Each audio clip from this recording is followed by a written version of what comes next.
The meaning of destiny number 3. The number 3 is the number of creativity.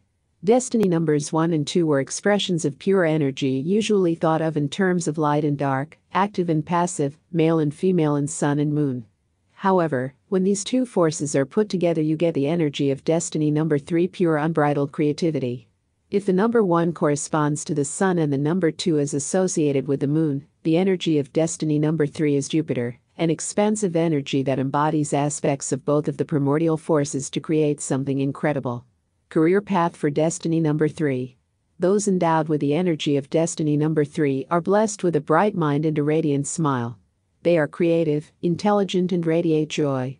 Unlike the driven number 1 and the passive number 2, people with a 3 energy are balanced, expressive, and self-assured. School comes easily for them, and their lives seem to call forth all kinds of creative and artistic talents. Not only are 3s usually bright and funny, they are usually talented artists, musicians, and writers, and can use all of these gifts in a variety of settings. Romance for a destiny number 3. People with destiny number 3 are known for having radiant smiles that attract partners with ease. Those on the 3 life path are adored by everyone and have few conflicts. With life paths 1 and 2, we spoke of dominant and submissive people, but by the time you get to the energy of life path 3, you are well beyond the scope of duality. This is like the thesis, antithesis, and synthesis of Hegelian philosophy. People with a 3 energy embody both characteristics in equal measure, a compromise between these possibilities. In this way, those with a 3 energy are able to go into romantic relationships without the need to dominate others like a 1, or serve others like a 2. When your destiny number is 3, you enter relationships for the pure pleasure and enjoyment of the other. This makes 3s desirable romantic partners.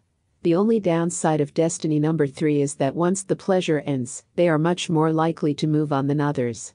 Destiny number 3 in the call of spirit. In the I Ching, the first and second hexagrams or kua represent pure yang and yin energy. The third kua, however, which is sometimes translated as difficulty in the beginning, represents the coming together or the strong and weak forces. Of this coming together, Confucius wrote in the commentary, difficulty. When the strong and weak first unite, the birth that follows is not easy. A righteous course promises sublime success. While the life path number 3 has a lot of positive characteristics, the life of a creative person, as the term starving artist suggests, can be fraught with struggle. However, your soul's larger purpose may be calling you to a higher creative purpose, a calling that you should not ignore. The Major Arcana card from the tarot that corresponds with destiny number 3 is the Empress. The Empress embodies the complete reconciliation of the 2 cards that precede her in the stations of the Major Arcana. The Empress embodies the introspection of the High Priestess, reconciled with the outgoing and assertive energy of the Magician. Their creativity comes together to give birth to the radiant and joyful creativity embodied by the Empress.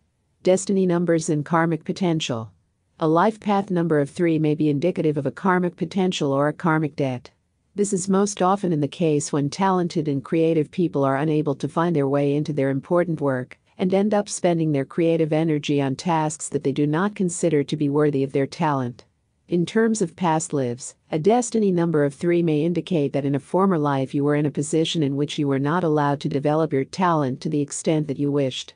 This occurred in the famous example of the Jewish artist Renate Dollinger, a Holocaust survivor who settled in the United States after the war to paint scenes from the distant past of a village in Poland that was completely destroyed by the Nazis.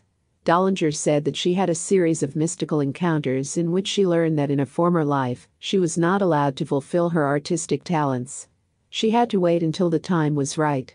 It was her sacred contract to paint the life of the lost Polish village in which she lived during a previous life and fulfill the promise of her talent that had been thwarted in a former life.